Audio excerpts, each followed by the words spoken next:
एक ओढ सतत मनी व्याकुळ होतो देह, एक ओढ सतत मनी व्याकुळ होतो देह, आतुर असतो फक्त वारीच्या आगमनासाठी. जसा आला होता वैकुंठीचा राया तुकोबाच्या भेटीसाठी. इंद्रायणीच्या काठापासून ते चंद्रभागेच्या वाळवंटापर्यंत तू असतोस आमच्या सोबत, नाचून धुंद झालेलं पाहण्यासाठी.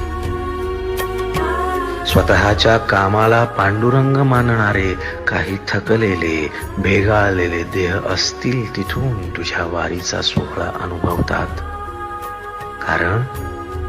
कारण तुझे काही मधुकरी ते काम आमच्यासाठी करतात, तुझे दूत म्हणून.